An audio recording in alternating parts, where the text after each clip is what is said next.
Right, let's just go off of how long you've been a member, and kind of where the history of the club was, and just your experience at Meadowbrook thus far. So I joined 1988 or 89, so it's been 30 plus years that I've been a member of Meadowbrook. And the club has changed, as everything does change. But the one thing that's been quite consistent, which is probably what defines this as good as anything, is the membership. And the membership has always been strong and has always been collegial, and it's always been family oriented. And that has only grown. And I think that is our number one strength without a question, is who we are, not necessarily what we are. And we are a group of people that like being with each other, that enjoy the positive aspect without worrying about what other people are and what they have, and just being able to be yourself. So there's been a lot of evolution that's happened to the club, and a lot of things have changed in terms of structure and facilities. The one thing that has always been a constant is that we've always had a fantastic golf course, which has only gotten better. I think that anybody that knows the St. Louis market and probably knows Missouri will say to you that Meadowbrook, without a question, is, if not the best, one of the best golf courses in this region. And going forward, I think that is only even going to get better, which is one of the best things and most exciting. I can't tell you how much fun it is playing the course on a daily basis and going down every single hole and imagining the changes that are going to happen and saying, wow, this is only going to be better, already knowing that it's probably as good a course as anybody can play. That's fantastic. That's great. Steve, can you tuck the wire a little bit more, if you don't mind, in your jacket? Perfect. Thank you. Yes, I can. Thank you. Oh, I did the same thing to my wife, too. She was went to med school and met her here and made her stay. Is that this? Yeah. Kind of happens. Yeah. That's great. All right, Dr. Lewin. So, Meadowbrook is a fantastic championship golf course, right? We are premier and relevant in the St. Louis area. So when did this process start? So you click the video and it shows a little intro, and then we started this process off X amount of years ago because X, Y, Z. So give me kind of an intro, in your words, what an intro would look like. So whenever we start with anything, and it doesn't matter if it's a country club or if it's your home or if it's your business, you always have to be introspective and be able to look and see what you have. And it's very nice to be able to look at something and say, things are great today. And they are. Everything's fantastic. We have wonderful things. But needs change, society changes, interests change, and we must always continue to get better. If we ever sit and rest on our laurels, then all we can do is wait till something changes and we're behind the eight ball and we've missed it. I think one of the strengths that we have as a club is the fact that we have the ability to be forward-thinking, and we always have the desire to be premier and relevant changes. So several years ago, under the guidance of our general manager and the board and the committee structures, we developed long-range planning committees. And the long-range planning committees, in a fiscally responsible manner, have looked at the house, have looked at the golf course, and to be fiscally responsible, we talked about a finance committee. And looking at all those, we developed a long-range plan, which basically said, what can we do within our means? What should we do that satisfies the most members and provides the best value for our current members and hopefully our future members to enhance our club and continue to make it better so that we can continue to remain premier and relevant. And so with all that concept in mind, we went through a long process of several years of prioritizing, looking at things financially, and coming to a conclusion to say these are things that we can do that will take something that's good and make it better to allow us to remain as relevant as we possibly can be. So we're taking a great clubhouse facility, looking at the usage that is occurring on a daily basis and saying, what do our members need? Where are they spending their time? What do they want? And we're looking at ways to satisfy not just one aspect of the club, but across the whole continuum, to look at young family members, to look at young couples, to look at existing members that have been here for a long time, to look at social members. And then at the same time recognizing that we have a predominantly golfing membership because we are a golf club, and say, how do we make a great club and a great course even better? Doesn't matter where you're at. You look at Augusta, they redo holes. We have a great course. It's going to be the best course now. That was fantastic, absolutely fantastic. Man, that was great. Man, you've done this a few times, haven't you? No, not really.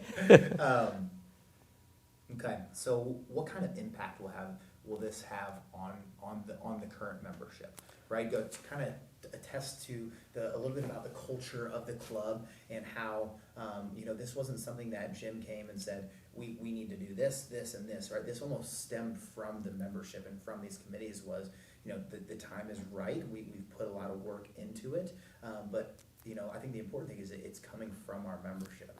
Right. So the projects that we've taken into account and looked at were not anything that was pulled out of a hat and said, this looks good. This was driven by master plans, by engaging professionals, which is a very important part because we've utilized both professional golf people, architects, and looked to see what are our needs. The professionals came out and looked at our membership and said, what is our usage? What does this club need to make the daily usage that we have even better experiences? So everything that's being done at this point is adding value to the current members. It's taking a look at the things that we have and saying, how can we make it better? Where are the areas that we need to improve because things have changed and we're changing that? And I think the most important part about all of this is that it's been looked at, re-looked at over and over again with the use of professionals. And with all that being said, we've done it in a fiscally responsible manner. We've done it so that the value that's being provided to each and every member today is exceptional.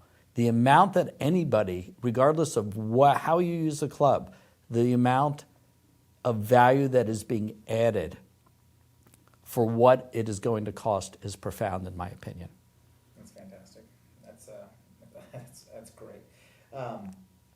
So we call it, the Meadowbrook family, right, for a reason. I think how we're different is we're not a stuffy club. Members don't come and expect not to talk to anybody and just eat dinner and go home, right? So what, kind of going off of that, what kind of sets us apart? Why should I join here and not, down the street? What sets Meadowbrook apart from the rest? Well, I'm obviously biased. I've been here a long time and I've seen a lot of change. But when you come to Meadowbrook, it's comfortable. It's easy to walk up to anybody and say hello, whether you know them well or whether you don't know them well. We're diverse. There's a lot of different people. But the fact of the matter is that everybody likes everybody else. There's always going to be cliques in those groups where people are, these are my good friends, these are not my good friends. But coming here as a golfer and joining a group that you don't know and being able to play, I'll go home from a day and my wife will say, who'd you play with? And I'll say, who's that? And she'll say, who's that? And I said, well, you don't know them. I said, but why are you golfing with them? Because it's so easy to golf with anybody here. It's easy to walk up to the pool and see families that are playing. It's easy to bring my grandkids here who live out of town and let them feel comfortable because there's other families here participating. Meadowbrook is a comfortable place. You can behave how you want to behave and feel comfortable. It doesn't mean that people get crazy. It doesn't mean when I say behave the way you want to that we have disrespect, but you don't have to feel uncomfortable of who you are coming to Meadowbrook to participate and have fun. That's great. That's great. So can you touch a little bit on the timeline, right? So we're going to break ground January 2020, and the grill, and the lobby, kind of touch on that first part of and why those areas. So it was interesting is that when we originally put this plan together, we talked about a 5-year plan. And when we brought it to the membership and brought it to the all-committee structure, the comments that we heard back had us change our plan and move it to a 3-year plan. As people said, this is too good. We can't go too long without getting this started. So the idea is to get everything accomplished in 3 years. The idea is over the winter of 2020, doing some housework, which would include the front entryway, the grill, and ladies' locker room in part. Then beginning in the fall of 2020, start on the first 9 of the golf course, and complete it with the second 9 the following fall. And then at the same time in that second year, be able to do work on the kids' pool outside and do the work that's going to upgrade the parlors and the bar area and the banquet area. That's great. That's fantastic. So why the grill? Why the grill and the entrance first, right? Is that something that you almost get excited about, right? We're not doing. I don't want to say that the ladies' locker room isn't sexy, but it's strategic what we're doing. You better not say that. Exactly. That's why I'm not saying anything. So maybe just a sentence or two on. So I think it goes back very much to saying, what does the membership want? When we look at our usage and we look at where people are, and we look at the bar area on a Friday night now, and we recognize that it's overcrowded and there's so many people there, is we need to service the needs that our membership is directing us to service. And so it becomes quite evident where the first step has to be. The other thing which is so great about that is that it covers all members. It doesn't matter if you're a social member, it doesn't matter if you're a golfing member, you get the benefit of it. When you walk into the club, the front entryway defines who we're going to be and who we are. And so we say, this needs to be upscale, this needs to be premier. The other part that becomes very important is that it's our entry point into our banquet facility. And I think that's an important place to start. That's great. That's fantastic. Can you touch on, I like how you talked about, social and golfing members, there's value in both. How about the different membership categories, right? It seems that there are younger families are joining clubs more and more, and whether you're retired and the kids are out of the house and it's time for some you time, or you're a young family kind of starting off and you have grandkids bringing them out. Can you kind of touch on the different categories of membership and how this will be impactful for them? So I think there's value that's provided to members regardless of their category or whether they're a social or golfing member. By addressing the house side and the swimming pool and the banquet area and the ladies' locker room, those are all non-golfing issues, and there's a lot to be done for those people that are potentially social members. In terms of golfing members, clearly they get all the benefit of the house upgrades, plus they get the benefit of the golf. Whether you're young or whether you're old, there's a lot of value to be had. If you're a young member, if you just think about how many years you get to benefit it, then it really becomes a no-brainer. If you're an older member, then it might be easy to say, well, what about me? Why would I do this now? It's great where I live. Well, I think sometimes we have to look at the bigger picture. And I think sometimes we have to not become so selfish to say just about me. And it has to be about Meadowbrook. It has to be the future of the club and where we want to be. I joined this club nearly 30 years ago, and I've had a lot of benefit, and I've seen friends that have kids, and I've seen nephews, and I'd love to see my kids move back to St. Louis and join Meadowbrook that have benefited from the club. And I think that as an older member now, I have to look at this and say, not only am I going to get to enjoy this for as many years as I get to enjoy this, but I think it's an important legacy that we need to leave behind for those people that are going to be here tomorrow. That's fantastic. Absolutely fantastic. So you watch the video, you love everything going on, seeing everything. Give me a perfect sign off, right? So we're excited about where this is going to be and where it's really going to set us apart in the St. Louis area, or what is the impact it's going to have, and give me 30, 45 seconds of a good sign off.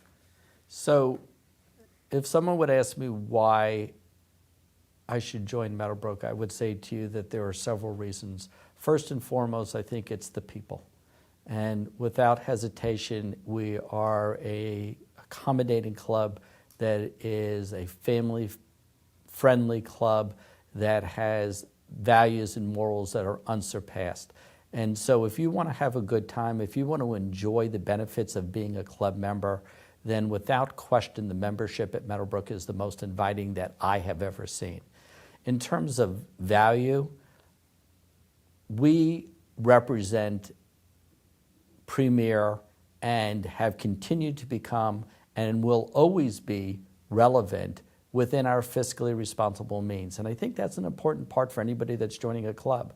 We know who we are, we know what we want to be, and we will always strive to be better than we are today. Joining Meadowbrook will provide you the value of what you get that day, and also you can be assured that going forward that value will continue to increase as the facility continues to grow and the services can continue to grow. Once you become a member here, I think it's a no-brainer. You're stuck because you're in love with it. That's great. That's great, Dr. Lewin. Anything that you want to touch on? So you're watching this video and you see yourself, and what would you want yourself to see? What's the content that is very important to you that you want to convey to the prospect or the member that's at another club that we want to join Meadowbrook? You know, what do you want to talk about? Well, I think it's important when anybody considers joining a club, they have to recognize that it's a luxury. It is a choice that you make that is conscious so that you get to enjoy some of the finer things in life.